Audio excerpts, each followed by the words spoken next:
ओम श्री परमात्मने नमः। सबसे पहले सभी श्रोताओं को, सभी भक्तगणों को कीर्ति सुता चैनल के माध्यम से स्वामी महेशानंद सरस्वती का जय श्री कृष्णा, जय श्री राधे। मित्रों, इस वीडियो से पहले एक वीडियो बनाया था, आपने साथ सुना भी है, देखा भी है। वो था मनुष्य तत्व के ऊपर। 84 लाख योनियों को भुगत कर अनेकों करोड़ों जन्म लेने के बाद में मनुष्य का शरीर प्राप्त होता है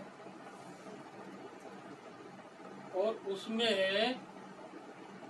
ये जीव इस माया के प्रपंच में फंस जाता है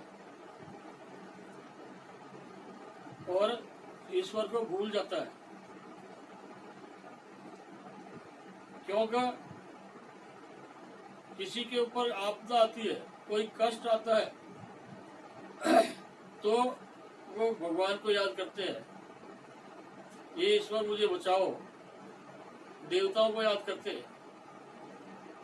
लेकिन जब सुख का समय होता है उस समय वो याद करते नहीं और आयु बहुत सीमित आयु है, कलिकाल है।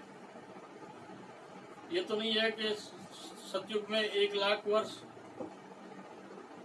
है ना, द्वापर में 10,000,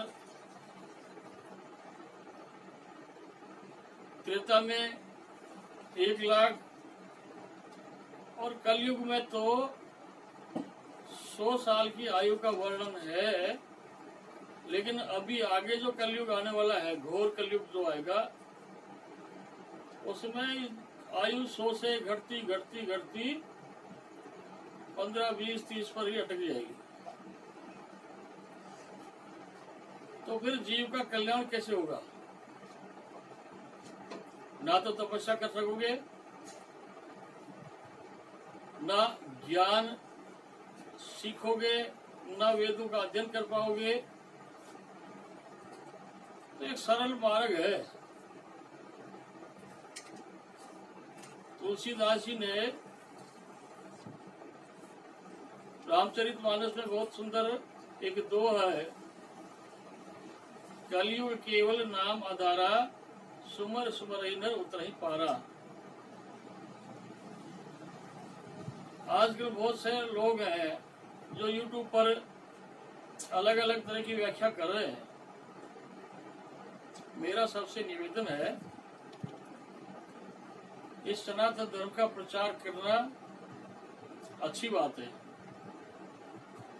लेकिन ईश्वर अनेक रूपों में व्यापक हो सकता है। पूजा की अनेक पद्धतियां हो सकती हैं, उपासना की अनेक विधियां हो सकती हैं, लेकिन जैसे सारी नदियां, सारे नाले, सारे झरने हिमालय से निकलकर और सारे समुद्र के अंदर प्रवाहित हो जाते हैं और सब एकाकार हो जाते हैं समुद्र के अंदर मिलने के बाद में, तो भक्ति के मार्ग भी अनेक हो सकते हैं, ज्ञान के मार्ग भी अनेक हो सकते हैं। लेकिन जो सबसे सुलभ है, सबसे सस्ता है, सबसे सुंदर है, वो है ईश्वर का कीर्तन। कीर्तन में श्री कृष्ण गोविंद हरे मुरारे, हे नाथ नारायण वासुदेवा, हरे राम राम राम हरे हरे, हरे कृष्ण कृष्ण कृष्ण हरे हरे। जिस भाव में जिस भी ईश्वर की पूजा करना चाहते हो, भगवान शिव के उपासक हो, नारायण के उपासक है, कृष्ण के उपासक है, इनमें कोई ही अंतर भी नहीं, एक निमिष मात्र भी अंतर नहीं है। तो मैं आपको इस चैनल के माध्यम से बताना चाहता हूँ, अब ये शरीर जो है 5 महाभूतों से इसका निर्माण हुआ, ये आप सब लोग करीब करीब जानते होंगे। आकाश, जल, अग्नि, वायु और पृथ्वी, ये 5 महाभूत एक जगह इकट्ठे हुए और इस शरीर का निर्माण हो गया। अब इसमें 5 ज्ञानेंद्री, 5 कर्म इंद्री, मन, बुद्धि, चित्त, अहंकार और 3 गुण, रजोगुण, तमोगुण और सत्वगुण। तो ये तो प्रमुख है।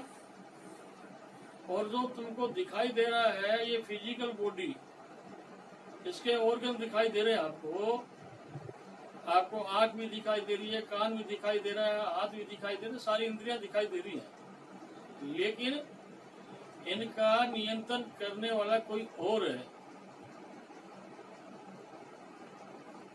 आंख तो मुर्दे के अंदर भी होती है, कान मुर्दे के अंदर भी लगे हुए होते हैं, लेकिन वो देख भी नहीं सकता और सुन भी नहीं सकता, क्योंकि जो चेतन तत्व होता है वो सूक्ष्म शरीर के साथ 17 तत्व या बहुत लोग 19 तत्व भी मानते हैं, तो इसमें कोई परेशानी वाली बात नहीं है, वो तो अपने अपने मत होते हैं। तो इनको समझकर और उसके बाद में श्रवण, मनन, निध्यासन, सत्संग में जाए और गीता का, श्रीमद् भागवत का, रामचरितमानस का और भी बहुत सारे हमारे शास्त्र हैं, वेद है, उपनिषद है, जो जितना काबिल है वो उसमें अनुभव ले सकता है। लेकिन योग का जो समय है वो कली काल में बहुत कठिन होता है, क्योंकि यम नियम बहुत जरूरी है योग करोगे तो। और योग के जो 8 अंग है, मैं ऋषि पतंजलि ने बताया, तो 5 यम 5 नियम, यदि 10 का पालन करोगे तब जाकर आपको इसका फल मिलेगा और वो फल घटित भी होगा। अब दिक्कत यह आती है कि हम ये चाहते हैं कि हमको ईश्वर भी मिल जाए और हम भोग भी भोग लें, तो एक साथ दोनों कार्य नहीं हो सकते। एक व्यक्ति यदि 2 नावों में चढ़ेगा तो क्या स्थिति होगी आप समझ जाओ। तो ये संसार के जो सुख दिखाई दे रहे हैं आपको, ये भौतिक सुख है, ये स्थायी सुख नहीं है। इनको केवल मन इंद्रियों के द्वारा भोगता है, और जिसकी बुद्धि पवित्र है, निर्मल बुद्धि है, वो मन से हटकर, मन पर अंकुश लगाकर, इंद्रियों पर विजय प्राप्त करके सद्मार्ग की तरफ चलता है। संसार में रहकर भी आप कर्म योगी रह सकते हो, लेकिन इस पर विचार कर, बिना विचार के तुम कुछ भी नहीं कर सकते। आपके चित्त के अंदर 1 मिनट में कितने संकल्प आते हैं, कितने चले जाते हैं, आपने कभी ध्यान ही नहीं किया। और सारी चीज मित्रों आपके इस स्थूल शरीर में, सूक्ष्म शरीर में, कारण शरीर में, ये आपको समझ में जब आएगी जब आप किसी अच्छे विद्वान की संगत करोगे, सत्संग अच्छी तरह से सुनोगे, तो आपको लगेगा स्थूल शरीर क्या है और सूक्ष्म क्या है और कारण शरीर क्या है। तो इसके संदर्भ में मैं अगला जो वीडियो बनाऊंगा उसमें डालूंगा। तो आज मेरा इतना ही निवेदन आप सबसे, अगर भगवान का नाम कीर्तन करो, जितना भी हो सके, चलते फिरते बैठते। और सभी बंधुओं से मेरा निवेदन है, अभी सनातन धर्म का प्रचार करो, लोगों को समझाओ, तुम हिंदू हो, तुम सनातनी हो, तो जो धर्म की रक्षा करता है, धर्म उसकी रक्षा करता है। इसी के साथ जय हिंद, जय भारत।